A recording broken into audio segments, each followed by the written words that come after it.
Hello, everyone, and welcome to PeopleSoft Data at Risk, presented by Greg Wendt from Appsean Security. My name is Scott Lavery, and I'm the head of marketing here at Appsean.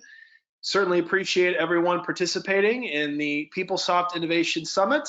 This is session number 3 for the day, and wanted to remind everyone that all the sessions coming up later today and tomorrow still available to register if you're interested. Of course, they're all free, and everyone does receive a recording if they register for a session. So whether you can attend in person or not, go ahead and sign up and we'll get that recording out to you. But before we get started, just a few quick housekeeping notes. Everyone, of course, is on mute. The session, as I mentioned, is being recorded and we'll be posting that likely within the week or so. We'll be also posting that on YouTube. If you haven't found our PeopleSoft Innovation Summit YouTube page, highly recommend you subscribe to that. That's where the content from last September's event and then everything from this event will all be posted. The session today will be about 60 minutes long, so if you do have any questions, we certainly suggest you put those in the question section of the control panel. We will likely save those to the end of the presentation. And with that, I can turn things over to Greg to begin today's presentation. Greg? All right, perfect. Thanks, Scott. So hopefully everybody is doing well with the sessions today. I'm in the great state of Texas, and so is Scott. So we're dealing with all these fun power outages, cold weather, and all sorts of good stuff like that. So hopefully everything sticks together for us today. So what I wanted to do is a brief introduction and of what we're going to be talking about today. So from an agenda perspective, what we're going to do is introduce Appsean, who we are. Also wanted to talk about the ERP evolution and data risks that are really coming online with some of the challenges, the digital transformation in 2020, 2021 and beyond, the privacy regulations and compliance challenges that are out there. Also, what you can do to strengthen your cybersecurity posture. And I'm going to demo our solution live as well. So we do have Q&A. As Scott, I believe he said, if you do have questions, you can submit them with the GoToWebinar control panel, typically on the right hand of your screen, and we'll make sure those get answered during the session as well. So let's go ahead and get started. So when we think about, protecting sensitive data in ERP systems, it's really a specialty type of situation. So, what we do here at Appsean is really specialize in that. We deal with SAP, PeopleSoft, EBS, for example, all certified solutions, best of breed technology. And what we're doing is we're able to allow you to extend your return on the investment of these great platforms without having to do customizations. So we've got over 250 customers worldwide. And really what it does is gives you enhanced control and complete visibility into what's happening inside of the products. So when we think about some of our global customers, and this has been really interesting, probably over the last year, 18 months, especially through the whole COVID scenario, the different verticals that we work within, especially on the security side. Obviously, we have our UX product as well, but on the security side, it's really, I've noticed a lot of cohesion of moving the same direction in a lot of goals and objectives on the security side, especially post-COVID. There's a lot of consistency in what organizations, especially the IT security groups, want to do to protect their applications holistically. And really the demands have changed as to how those applications are going to be accessed as well through some of the COVID situation. So we'll get into more of those details later. So those are just a splash of some of the customers that we work with. So let's jump on to the topic. So when we think about the ERP evolution, and really, I kind of like to talk about it as really computers and what's happened. When I started, it was the late 90s timeframe. So it really was the shift of, we've got to get everybody off of the mainframe because we don't know what's going to happen with year 2000, and the whole world's going to come to an end, and planes are going to fall out of the sky. And I mean, I remember, it was just an absolute crazy situation of what everybody thought was going to happen, all because of, how applications were coded at that particular point in time. But if we think about, the large systems back then, most of your PeopleSoft, your SAP, your EBS, they were run on very large machines, those mainframes with either green screens, and then we did a huge giant shift to the client server. still on-prem, which, if you think about it from just the infrastructure and technology, it was really, all right, we're going to shift from one really large computer to, hundreds or multiple hundred, 400 to 500 different computers that are going to be running this application. So we have, client server, and people are going to change how they actually access this application, and it's going to make it better and easier and all these other type of things. From a technology perspective, that's kind of the tip of the iceberg when mobile really, started to even venture into how people might be accessing these applications. I look back, and I started with PeopleSoft back on version 5. I rolled out self-service on version 7 with the Java applets, and that was, that was a technology-wise when people were still a lot of times on broadband. I made it work. There were ways to do that, so that you could actually have some remote access. But that type of remote access versus what the mobile workforce wants is a completely different thing today. And really the technology has changed drastically as well. We're no longer on, dial up. We've got situations where your mobile phone can get, tens of megs, or even, in some situations, gigs of downloads, per second. So you're talking about being able to have, access to the content that you need when and where you need it. So that demand has really changed a lot of what's happening inside of the ERP space, which has kind of been one of the drivers for the shift to the cloud. We were kind of talking earlier about it on the keynote address, and really sometimes with the shift to the cloud or some of those types of environments, what happens is you come to the current release. Maybe if you were sitting on-prem before, you didn't do maintenance, you didn't do the upgrades as frequently. So by shifting to the cloud, you'll often come to the current release, and maybe you can take advantage of different technologies that have been delivered through the either tools releases or PUM updates or version updates that you're currently missing out on. So you can then leverage and be a little bit more agile and push your technology out to different users. But that's really, when we start talking about users, that user identity is really the new perimeter. Looking at this, we talked about the cloud, we talked about mainframes, and really, ironically, I kind of view the mainframe as the same thing as the cloud. I'm still running an application on a large computer, rather than one single computer. Maybe it's multiple computers behind the scenes, but, for me, we've kind of gone full circle all the way back to the mainframe. It's just got a different name at this particular point in time from a technology perspective. But, managing those users becomes a challenge in how our architectures work.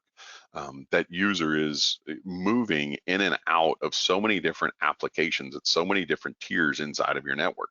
Some of those applications may have private data, they may have non-private data. It could be, something that is just an internal app versus an ERP app. And basically what the goal is now is that user can just traverse all of these different applications at whatever point in time they need to, trust their authentication, trust their identity, single sign on them in, and then they're able to do whatever they can do in those target application sets. So that's where that user identity is really the new perimeter, where before, if you think about it, everything was on a hardened, firewall, and everything was inside of my world, and you had to get into that world. Well, now you don't have to get into that world as much as you did before, because the new risks, and it's really about the data. If we think about, technology as a whole, and even the industry as a whole, think about, a lot of chief information security officers.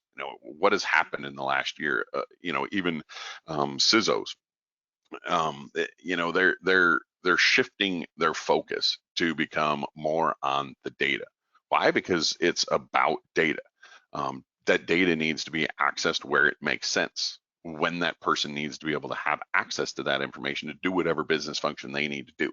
So it's really boiled down to data is really what people are after. And when we think about, the risks and what people are targeting, compromised user credentials are still the tip of the spear. I mean, obviously it's called spear phishing, but it really is still a major highlight of how many of the hackers are gaining access to these systems to compromise these systems, compromise these users, and then advantage, they can pivot once they're inside of all of the systems and gain access to other things. So, when you have all of these applications in that large, diverse environment and somebody is bouncing between all of those different touch points and moving in and out of those, it's a lot of applications that are trusting credentials. So that's one of the reasons why the hackers are continuing to target those. When we think about data exfiltration, once again, it's something that, from a hacker's perspective, they're interested in all sorts of different data. It might be private information to that particular organization, their business, what they're planning to do. It could be all sorts of things. Sometimes it's sensitive information about the employees or sensitive information about executives, for example. So trying to gain access to data about the organization or about the people within that organization is still key. It allows you to steal, business, industrial secrets, any of those types of things. So that's the main point of the data exfiltration. I think the private information is a side to it, but there's a lot of industrial data theft, really trying to figure out what other people are doing or what other companies or countries are doing with technology. So data exfiltration is definitely key for that. When we talk about compliance, this is something that has drastically changed the last, several years. Really, was the tip of the iceberg was GDPR. Coming off of there has been so many other privacy laws that are coming up in different countries, for example. A lot of that, what it really boils down to is a two-pronged approach for me. One is you need to be able to control, because it's about the data. Control who's accessing that particular data element at the particular point in time of the data. And you need to be able to track who's seeing that data and control who's seeing the data. So that's really what the compliance is about, is adding in those controls and understanding of who's doing what. And then you need to be able to report on that. And that's probably one of the larger challenges that most organizations have, is just the compliance and understanding and viewing of that data. When we get into privileged misuse, and I'll talk a little bit more about this, when we talk about some of the other slides as well. This is a big challenge inside of ERP and PeopleSoft specifically. Many organizations take a full copy of production, they put it in their development environments. Testers, QA, developers, admins, they may have, well, they don't may have, most of them have much higher increased privileges inside of these systems with that production data. It's been something I can tell you from the conversations I've had with potential customers and non-customers, over the last year to 18 months, it's been something that has drastically increased. Social media, a lot of information getting leaked on social media about, whether it's payroll or contracts or something, coming out of that organization that gets shared via, was it a contractor? Was it a developer? Was it somebody from that particular company? It becomes very difficult to track that back, especially when you look holistically at the amount of different systems that you have. Often not, that leak may not come from production. So then you're trying to figure out where it came from, who accessed it, those types of scenarios. So it really becomes a challenge when you're looking at privileged misuse. It's something that, the financial industry has a lot of controls in place on. Many other organizations don't, and that's probably one of the larger challenges that a lot of organizations don't have enough insight into of what's currently happening inside of their environment. And then we talk about business policy violations, just changes that people are making inside of the system. Hey, I'm helping out a buddy or something like that. I happen to know this vendor, or, doing things like that. So, you have to have that understanding. And then transaction fraud and theft, kind of goes back to the data exfiltration. There's key points that many hackers or, internal bad actors are looking for. One, they want money, or they want secrets, or they want, private information about somebody who they can sell. So it comes back to money again. And even if it's the secrets, it's probably because they want to sell those or steal them and go, do something with that. So it kind of boils down to money at that particular point in time. So there's always different challenges with controlling and manipulating bank details, those types of things. So, it's a challenge that you have to continue to think about what you're going to do with moving forward, is, tracking that fraud, understanding the theft, being able to see what people are doing, and understand those challenges. And a big problem with a lot of these risks is they can be really hard to detect. They can go undetected for a really long time. Think about the solar winds. How long did that go undetected in many organizations? For a very long period of time, for example. So, when we think about the changes as a culture and as a world that we've really dealt with, especially over the last, year, it's coming up almost on, March now. So, the whole COVID effort, has really been almost a full calendar year now, and the pandemic continues to accelerate the digital transformation. And it's really across all verticals. And it was a big giant shift. The question can come up of how many people are really going to go back into the office? I've talked to, I came from a university background, and I've talked to some friends, and they're just like, man, I don't know if I'll ever go back to the office. That they may reuse that space. They might do something else with it. They may put kids in it. They may put classrooms in it. Who knows what's going to happen? So if you think about how your workforce has changed, over the last year, how quickly is it going to go back to what it was? Does it make sense to take it back to what it was? So now, the changes that you've made, you really have to make sure that you went through the right steps. And you think about what happened from the hackers or the cyber criminals over the last year. You could watch as COVID was going around the world and spreading. Right behind it was a massive increase in the attacks. Whether they were phishing attacks, spear phishing attacks. And I've looked at a couple of different industries, and they could watch it just as the world, as COVID went around the world. You could see it. Because why? Because it created chaos. And when there's chaos, it's easy for people to make mistakes, is what it really boils down to. So you need to make sure that your organization is agile enough and can provide these resources, but also in a secure way. So the exploitation of those remote workers is really something you've got to continue to think about how you're going to, deal with that challenge, because the remote workers, I doubt you'll get some of them back in the office, but I don't think organizations are going to get to the point of what they had before. It's definitely the broad workforce is going to continue to be remote for a little while, at least. Some of my friends, they were talking to them.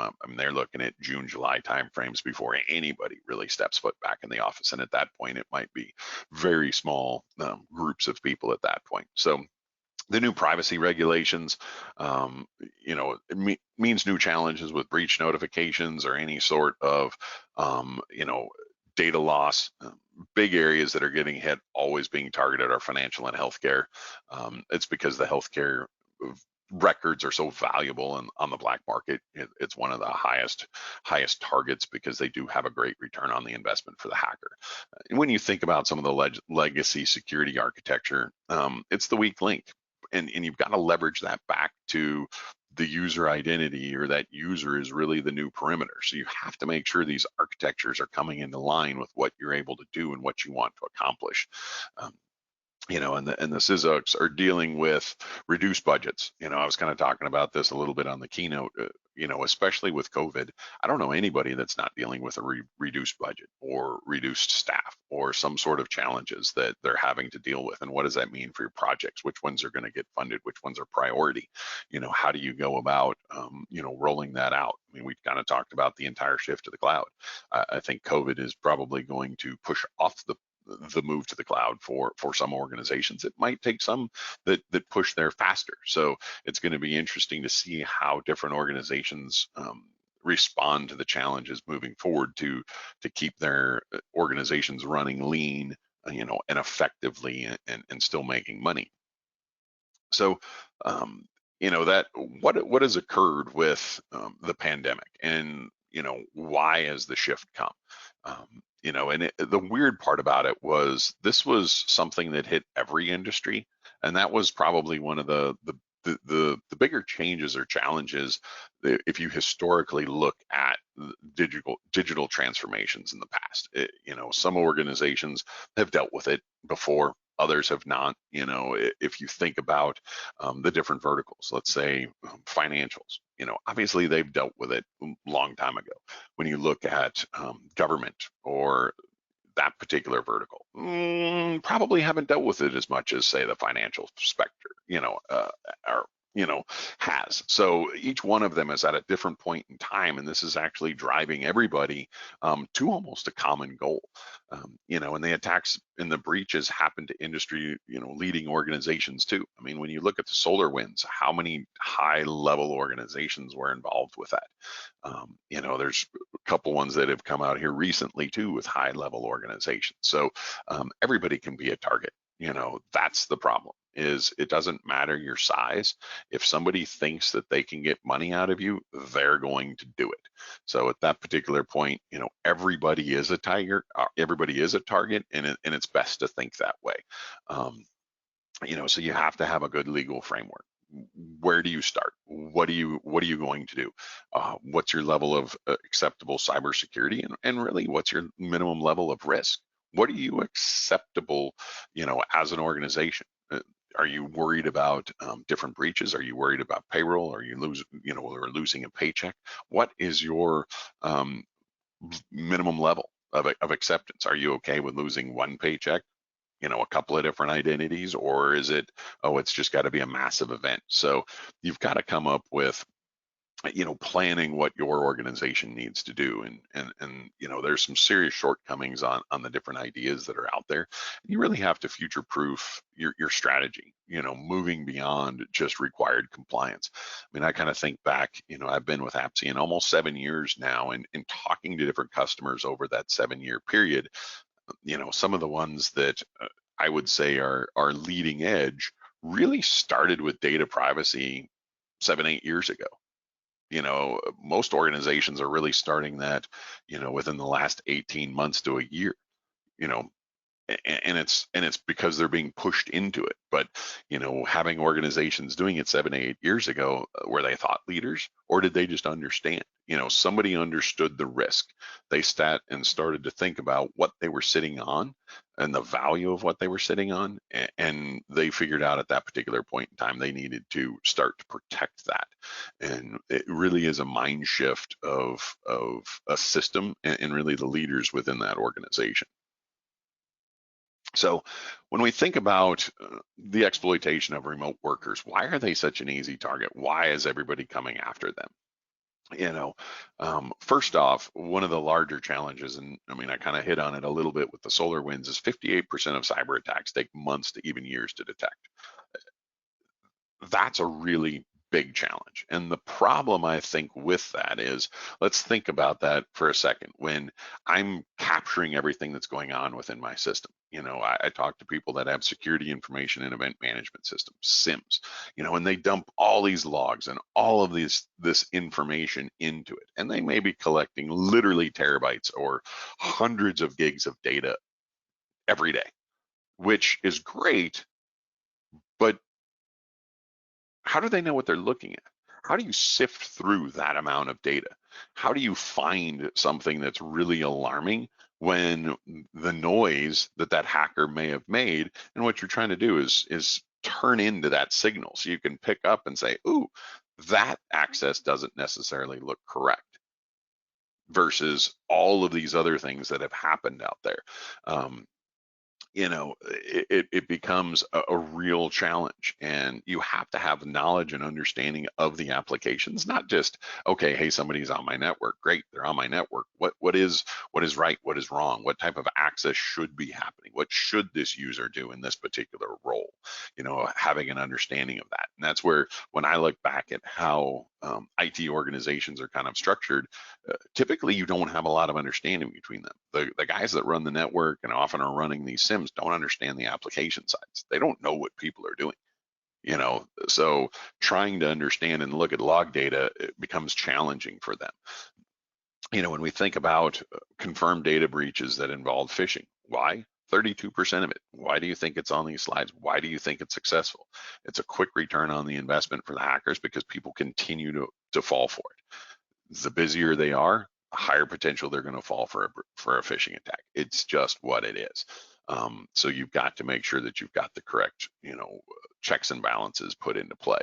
And then really when we get into, what can it cost you as an organization now? GDPR is probably the leading with the whole cost matrix of what happens with data loss in those types of scenarios.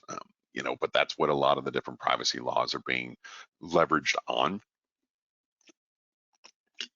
So most governmental organizations want more money. So when it comes down to the fines, those are going to be consistent and continue, I think. When we talk about, the different challenges and how some of these remote workers are being exploited, we can look at 91% of the hacking attacks begin with a phishing or spear phishing attack. That comes out of the Verizon data breach report. You can watch that over time. It's been very consistent. Excuse me. And 81% of hacks or hacking attacks involve stolen credentials. How do you think they got those? Probably through the phishing attack. Very seldomly do people have access to the infrastructure anymore. What is considered on-prem, if we even throw that question up there anymore. And 42% of the U.S. workforce are working from home full time.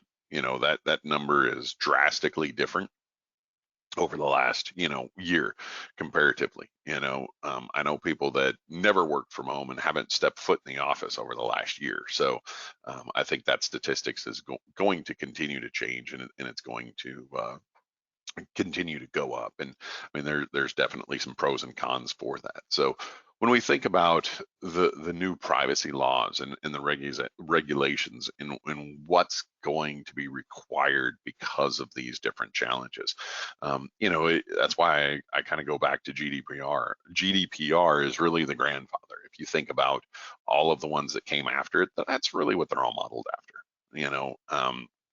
Just depends upon which country or which, inside of CCPA, which state that you might be looking at inside of the United States. But like APPI is out of Japan, I believe. So, the question is, what's next?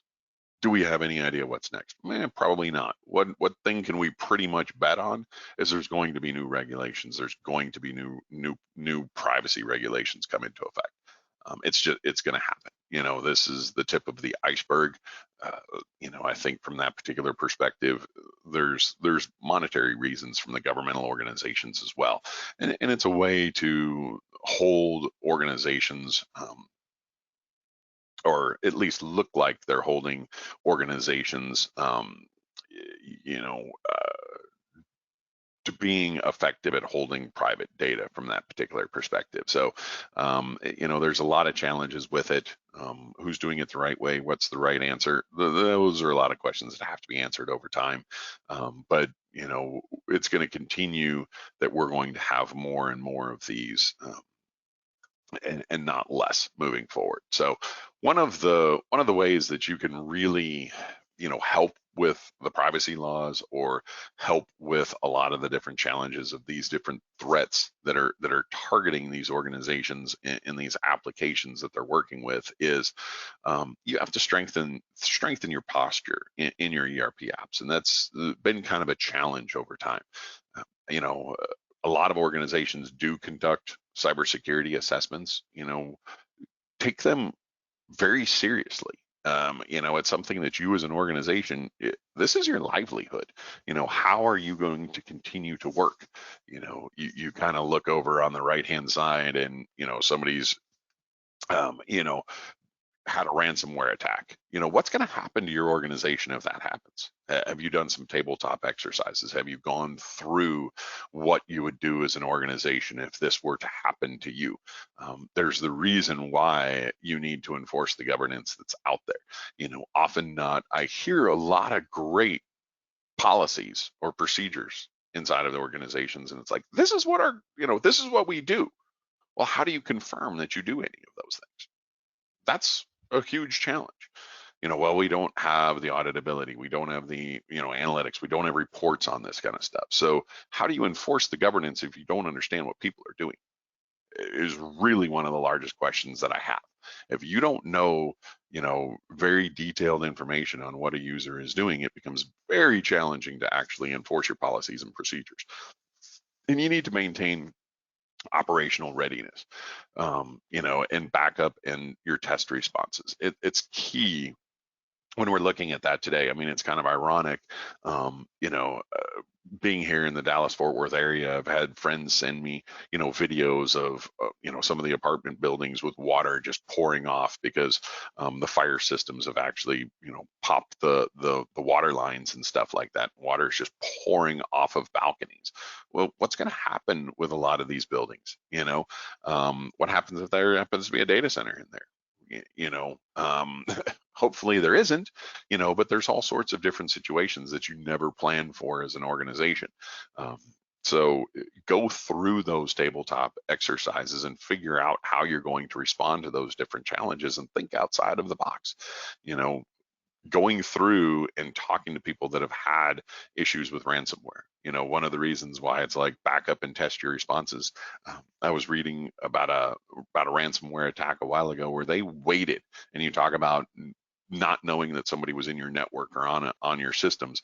They waited until about 18 months because they knew that's how long it took to roll off all of the backups. So it took 18 months to get rid of a backup. And why did they wait 18 months? Because they wanted ransomware in every single one of the backups. So that organization really had nothing to go back to. That's sitting in your system long enough and understanding what your policies and procedures are, and that's patient on the hacker side. You as an organization don't have that response. You can't be that patient. You have to understand and be able to respond to that much faster.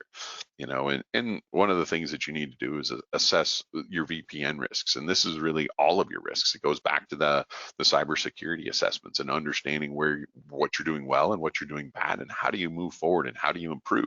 It's one of the goals and objectives out of GDPR with the privacy. It's a life cycle.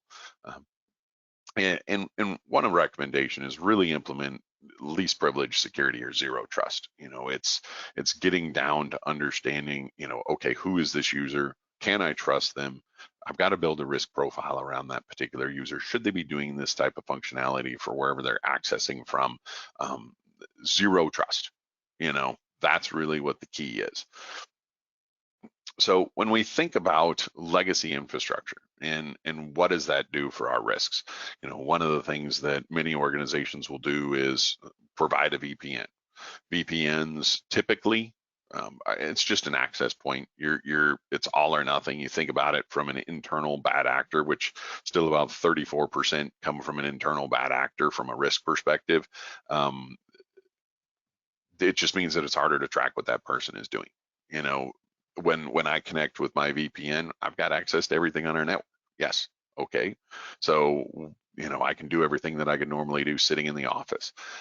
Typically that VPN uses the same user ID and password that everything else does because everything's, going against the same identity provider at that particular point. So, you're most likely implementing some SSL on that VPN, which is great from a security perspective, but it also makes it far more difficult to understand what's going in and out when we talk about data exfiltration, because now anything inside of that packet or that tunnel becomes very difficult to understand what it is.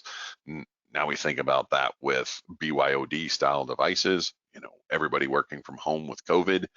How many times maybe a student or the child in the house might be using that computer as well. So how much control do you have over that particular device that's connecting to your VPN? What software might be running on that device? So those are a lot of the threats and things that you have to think about, especially around VPNs. The way I look at it is it's really just another touch point to the app is really what you're thinking about. It doesn't do anything for the application itself. It's not going to put any more security around the application. I still, when I connect to the VPN and I connect to a PeopleSoft system, I have the same roles and permissions that I would if I wasn't on the VPN, most of the time. So, if I was sitting in my office. So the VPN is just a touch point, just a connection in. So you've got to figure out how to enrich the application level security. And that's really where you get into the protection level. And that's what we talk about here at Appsean with an adaptive security model. It ties directly in. This is a model, that Gartner recommends. And it's really because it's a life cycle.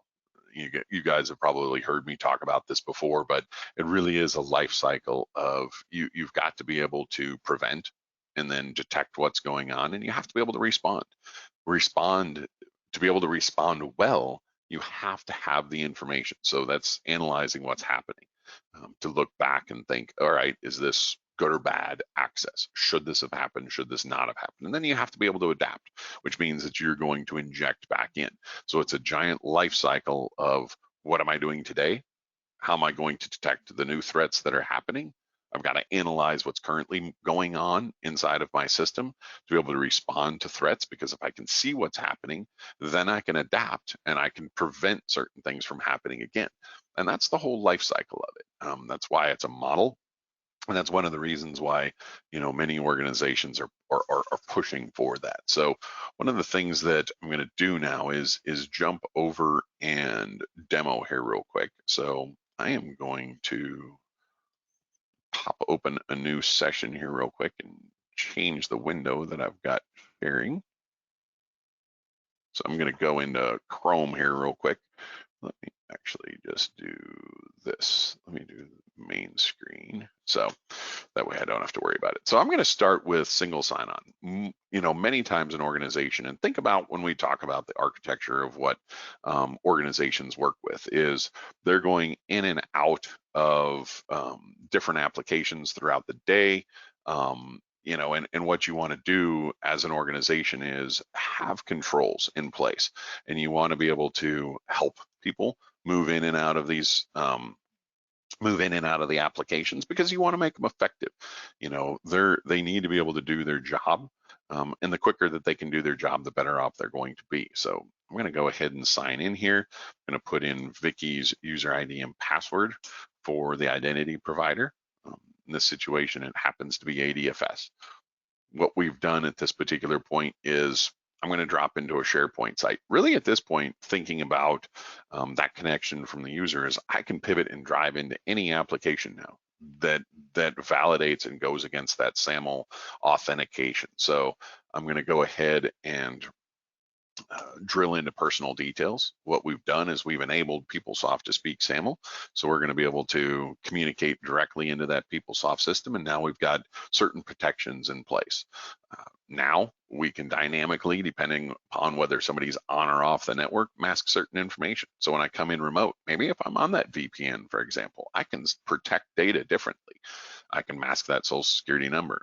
Anybody who's doing a social security number national ID, I would recommend mask the entire value nowadays. The last four are probably just as valuable as everything else. But the nice part is there's no customization, no change to this component or page. So when you're actually looking at taking a PUM update or a delivery of an update from PeopleSoft, there's no change here. So you're able to adopt that and move forward as quickly as possible. The nice part is, if I look at roles, permission lists, I've got everything that I normally could do inside of the system. I just didn't have to authenticate via PeopleSoft. So it was a little bit streamlined from that perspective.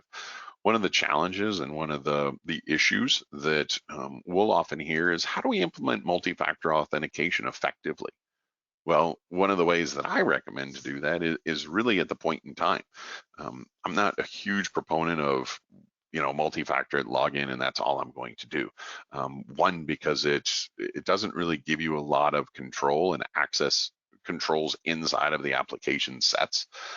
So if somebody does get into the application, they're in. And if they're into a single sign-on, they're all the way through at that particular point in time. So what we've done in this scenario is masked out the account number, but we've also protected that with a multi-factor authentication. I've got this system configured with Duo, so I'm going to do a quick push notification here, and you'll see that I can approve that on my phone. So I'll just approve that real fast, and it's going to drop me right back, and I've got access to that account number. This is actually PeopleSoft masking at that point of the account number, but I can go in and make a change to the account number, do anything that I need to do. So really allows me to leverage the application sets. One of the challenges that we'll often hear too is, can you support two-tier user IDs and passwords, people who are still accessing the system? We don't have everybody configured in our identity provider. Almost nobody does, really almost nobody does. You'll find hybrid implementations of everything. And that's probably one of the hardest things that affects the majority of the security models out there, is being flexible enough to provide a secure environment but also provide very flexible controls in the fact of what do I need to do for all of these different user communities? What do I want to do for my vendors? What do I want to do for my students? What do I want to do for this particular constituent group? I can't necessarily control multi-factor for all of them. What type of multi-factor do I want to do? How do I want to deliver that token to them? All of those different questions come up. I have those conversations all the time with different organizations. That's where having a policy-based security control inside of PeopleSoft really is advantageous, because all of those things can be built in and designed for. I'm going to go into personal information, and I'm kind of generating some traffic here as well while I do this. And I'm going to pull open, let's look at 05. I'm just going to grab an employee here real quick. Couple of different things. You're going to be able to see that I've got the primary permission list. I can edit any of the information on the page. Still, what we've done is we've masked out the national ID, and this is what we call our click to view. This click to view allows me to protect that data by default. Think about screenshots, shoulder surfing, anybody looking over, any of those types of things. The data is not going to be exposed. If the user clicks it, what we're going to do is expose the information, but we're also going to track that. We're going to know that they viewed that data. When we talk about data exfiltration, for example, one of the things that we find is different controls. So this is a grid, national IDs. I don't want that data to leave PeopleSoft. It's real easy to do that through, the button right there. I can just select download to Excel. We can stop that from happening. We can put in different controls. Maybe if that person's, gone through the training and they're working on the network on a controlled device, then yes, they can go through and do that download. If not, no. If they're working from home, no. You can't have that data off the network. No, protect that, leave it in. Helps with least privilege, but it also helps with data exfiltration. You don't want that data leaving your system at all. You want to have it protected as much as possible. So I'm going to go back up, grab some job information here real quick. I'm going to look at a specific user, and this is just kind of talking about certain data masking. So when we talk about the compensation, the reason I want to go there, and this is important for some organizations, for others it's not. Some organization, your compensation and your payroll is all publicly out on the internet, especially state organizations. But private organizations, it's typically not the case, and they're very sensitive over it. So in this situation, I've masked out the compensation rate, both the header, the detail, any of those types of situations. The nice part is this can be done by role, this can be done by location, this can be done by lots of different conditions to apply whether or not this should be masked or not. This is something you can see in a development all the way up to production environment to add those additional controls. One of the things that, going back to why you want to mask data, why you want to implement that click to view, a lot of it boils around compliance, privacy laws. When we think about access of data, the auditors specifically, now I can let them know. So I'm just brought over a notification that came in, so I can see that somebody accessed a particular click to view. They did the national ID. Here's the component. We understand the PeopleSoft attributes, so we're going to make that easy for you. Here's the employee ID. I don't want to tell you what social security number they looked at, because then I'm just propagating sensitive information, and that's no good. So let me just give you the employee ID, the component, what policy, and what IP address and the user who accessed the system. Very quick, easy, boom, comes to you. You can be notified of what's important for you.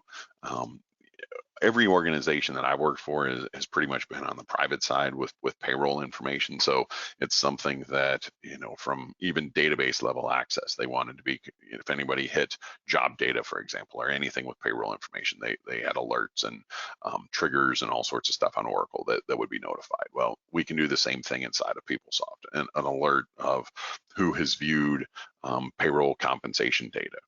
Could be down to, hey, tell me who's viewed direct deposit information. You can define that, you can build that, you can set that yourself. So that's really the key to a lot of this, is it has to be a turnkey solution that you can really take care of yourself. So what I wanted to do is while I was generating and creating some traffic there, I wanted to go into the analytics side, because this is really how you're going to get the answers for, one, not only incident response, compliance, audit, driving what your business is going to do. What are my employees doing? Are they doing what I'm paying them to do? We've designed this specifically for answering those questions. So if I want to go think about a governance, risk, compliance, and auditor, I'm going to go grab and looking at the last several hours. Okay, well, I just accessed as the user ID PS1, I just accessed KU005. That was just done. This is in real time that I have access to that same information. You can see a geo map of where that took place. I can also have the raw detail down here at the bottom. And one of the things that I like to point out for the raw detail is for you PeopleSoft people out there, component, page, the key. Those are things that become difficult to track down and know where they're at. But instantaneously, we can provide all that information, the date, timestamp, the user ID, all of that's right then and there.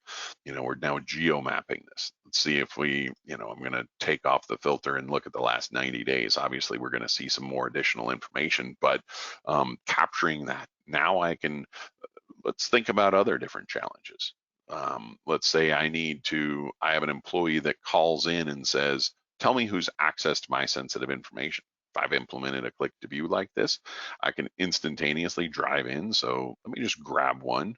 So I'm going to go ahead and click on one of these, and I can filter very quickly by either the user who was signed in. So that's the actual physical PeopleSoft user that was navigating to all of the different pages, or what was the search view that was actually accessed. So let's look at it by the employee ID.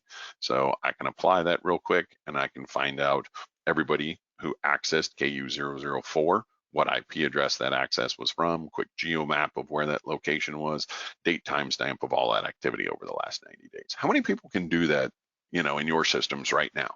Can you respond or, pull up information that quickly about who's viewed something in your system? That's a real challenge for a lot of organizations of understanding what people are doing. So let's boil that back up a little bit. If we talk about it from a compliance perspective, there's numerous different challenges. I might want to look at the top 10 components that have been accessed. One of the things that we've done is we're enriching the data, thinking about private personal information and who's accessing the systems and who's accessing what type of data. Think about the data. So we've changed this for the methodology. So less about what the transaction is, but more of what type of data is this that they're accessing. So this is where we have actually labeled this PPI level, private personal information, level 1, level 2, and level 3. So we've categorized this style of information for you so that you can easily pull up, understand that. The person who's looking at this doesn't have to understand PeopleSoft at all. They can instantaneously understand that somebody attempted to take information out of PeopleSoft. We can give you paged access by users, all of the raw detail, give you their IP addresses, whatever information that you're really after, we can pull up and grab very, very quickly. Something that I like to show, because I was an ex-enterprise architect, and there was always so many different challenges that I would get, like that beloved email in the morning with "system seems slow." Okay, what does that mean? How am I going to respond to that? What am I going to do with that? How do I even know where to start? The information that we're capturing allows you to be able to respond to that. What type of devices are people using? Grouping of the transactions together so we know what is your highest performing transaction. Time and labor, not shocked that it's going to take more time than some of the other applications. How is the performance by IP address? So if I happen to know who this user is, what IP address they have, I can drive into that particular IP address and get more information on their session. So let me grab one that has a little bit more information than that. Let's grab this blue one down here at the end. We'll take the fast one, see if they have some stuff. All right, so I can see over here, they've accessed human resources. They worked with payroll. I can also see, information by the top 10 slowest pages. So now I have, what's taking them a long time. So personal information took a long time to load for this person. Maybe that's when they were complaining about performance being slow.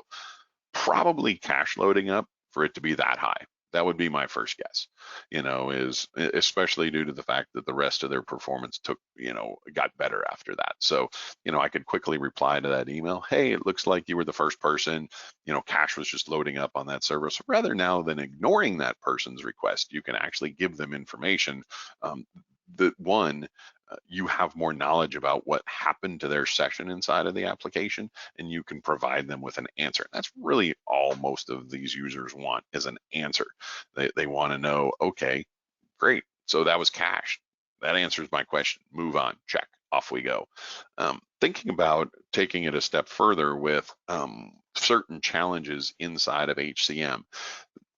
This kind of was built all designed and around a request from several different customers. So what this does is it allows you to instantaneously know when certain users may have done things. Like going back to that privileged access abuse. So they can access up here in the upper right-hand corner. This is showing you somebody who has accessed information on another employee within the same department. So let's say, since Scott introduced me today, Scott and I are in the same department, and I think Scott makes more money than I do, and I want to look at it. This is going to let me know that. I can be alerted to that, but I can instantaneously see, who's done that type of access and come back and say, ooh, A, we have a policy and procedure that's not allowed. How did we validate that before? How do we know when that type of anomaly occurred? So this is where I want to come in and make sure, yes, I want to answer that question. We have a policy. Let's verify that people aren't doing things that they're not supposed to be able to do. We think the security is maybe defined and built that way, but probably not in all scenarios. So compensation pages, who has accessed compensation pages? Why is this important? With the amount of direct deposit theft that's been out there, first instinct for the employees to say somebody in HR or payroll updated my direct deposit information, and that's why my paycheck went overseas. 90% of the time, that's not the case. Probably 99% of the case times it's not the case.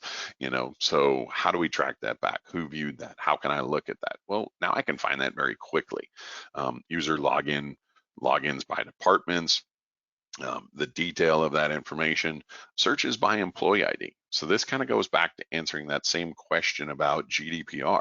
Who has viewed my data? What did they do? So here's the user ID, the employee ID, this is the fluid self-service direct deposit page. That's fine. Guess what? That's self-service access. I'm expecting them to look at their own information at that particular point. But, you can quickly filter by a particular value, and you can look in to see, who's searched for that particular employee ID, for example. So once again, who's accessed my information. Access of tax-related pages. Once again, it's just a sensitive page. W-2s, W-4s. Why does that come in? Because that very targeted multi-factor that I showed earlier, we've got a lot of organizations that track W-2s and W-4s the same way, because it's a tax document and has a lot of sensitive information on there. Address changes, who has submitted a change to their addresses, or bank account updates. So now you can have people instantaneously know about this and be able to pull that information up. One last thing that I'll show you here real quickly is about incident response. And what this allows you to do is really track an individual user. So I can select a user and drill in to that user and see all of their content. What we've done is we've filtered it by things that are sensitive first. So things that have been deemed sensitive, we're going to show you first to protect that data at that particular point. So if they're looking at settings, or personal preferences, I don't really care so much. We're going to capture all that, but let me show you what's important first, so you can see that we've got all of that content. So that was just something I wanted to show you from, the aspect of our A360, and really how it really is an entire life cycle. It's closing that gap. So when somebody does perform a transaction inside of the application set, you can have that and you can report on it and you can know that it's happening. It's going to make you smarter. It's going to make you better as an organization, and it's really going to make you more effective. And that's one of the ways that we help you gain that maximum value out of your legacy ERP. Is we can extend your investment, we can integrate it with additional security controls so you can stay invested. And that's really whether you're running PeopleSoft on-prem or in the cloud, doesn't matter to us. we can work within all of those different parameters. So it helps you mitigate risks, which is ultimately everybody's goal. And then also expand remote access. You want to be able to securely expand the remote access to your system. You want to put the protections in place where they're needed, when they're needed. And our solution is very lightweight. It's quickly deployed and allows you to go live very, very quickly. So at that particular point, I'll open it up for questions. I'll bring Scott in as well to see if there's any questions. But while we're doing that, I'll also put up the upcoming educational events that we've got coming up as well. Thanks, Greg. And certainly would like to remind everyone, if you do have any questions, feel free to just put those in the questions section of the control panel. I'm sure there's been a lot of conversation about visibility and what gaps might be there. And I'm sure everybody is thinking of their particular use case right this very second. So if it doesn't come to you right now and you want to reach out with that later and get us to kind of walk you through that particular visibility use case using Appsean 360 and show you how that data can be discovered, feel free to send us an email at info@appsean.com. The question that I have here, and this is a pretty common one, is what's all this extra logging doing for system performance? How are you storing the data, and what's the impact on performance? Very good question. So when you're talking about the data that we're actually storing, our application security platform creates a log. That log is going to be picked up and pushed into an Elasticsearch and Kibana platform. So that is actually our A360 platform, but it's all outside of your PeopleSoft system. So from a performance perspective, you can look at all of the reporting, all of the analytics without affecting any of your PeopleSoft system performance whatsoever. So they're two very distinct systems at that level. Okay. And back to the multi-factor is a question here. If I'm trying to implement multi-factor for mobile or high privilege users, very selectively implement MFA, is that possible using PeopleSoft? Yes, it is. Through our integration with MFA, typically we can take it down to any specific user group inside of the application and a lot of different transactions. So whether that's at a menu component, field, page level, all the way down to the field level that you saw as well. But we will typically find organizations implement some sort of MFA at a very targeted event. I know when I did it, 10 years ago when I set up MFA, I had a list of pages and fields that I wanted to do that multi-factor on, or if somebody accessed a specific way, then yes, I want to do MFA. If they're coming in another way, maybe I don't. It all comes down to the trust of your network and how you're managing that user and their connection into the session. Okay. So kind of more of a general question. Just kind of looking at the year ahead. I mean, what are you seeing as the biggest attack vectors that maybe administrators and developers, analysts, and so on and so forth who use PeopleSoft might not quite have their eye on yet? Yeah, I mean, I think it's definitely a challenge. The solar winds put a lot of fear into people. I think that was probably a thought that changed for a lot of people, because it was kind of a fundamental challenge and problem that a lot of organizations had to deal with. I think you're still going to see ransomware as a very valid attack vector over the next year to 18 months, 24. I don't see that one going away because there's been such success over it. I mean, I kind of think, for me, that's the way I kind of look at what's happening is the success rates. Kind of goes back to the phishing attack. They're still successful, and I hate to say it, but the hackers are ultimately lazy. They want to get money for with doing the least amount of work as possible. So the attack vectors that are making them money, they're going to continue to drive those, which, for what I've seen are going to be the ransomware, it's going to be the phishing attacks, it's going to be those particular targeted ones at the users, because we've still got very diverse workforces. People aren't going into the office, so there's still a lot of shift. And really, if you think about all of a sudden bringing all of your workforce back in, that's going to create another event. It's going to be very chaotic. Things are, do things work the same way that it did before? So anytime that there's that change in event like that of what people are doing, that's when the attackers are going to come in, because they're going to leverage the chaos of what's occurring during that change. Okay. Well, it looks like we're at the bottom of the hour here. Greg, any parting thoughts before I close things up? No, I just want to thank everybody for their attendance, and I hope they have a wonderful conference. Looking forward to how it turns out this year. Awesome. Well, thanks, Greg. Appreciate your session. I'd obviously like to encourage everyone to learn more about Appsean and our Appsean security platform. Greg touched on a lot of stuff from single sign-on, MFA, uh, data masking, Appsean 360. There's a lot there. In fact, somebody just sent me an email and kind of asked, what they can do to support the community that Appsean is trying to build here with the PeopleSoft Innovation Summit.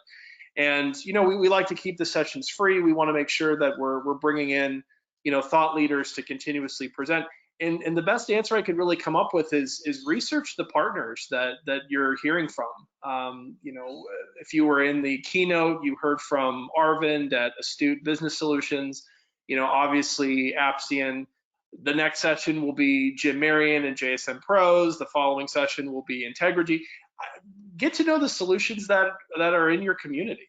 I would tell you that that's the best way to really support what we're doing here and to make sure that the PeopleSoft Innovation Summit can kind of continue to bring, the thought leadership and the value that everyone's really hoping for. So just I'll get off my soapbox, but that was the best answer I could come up with for that very common question.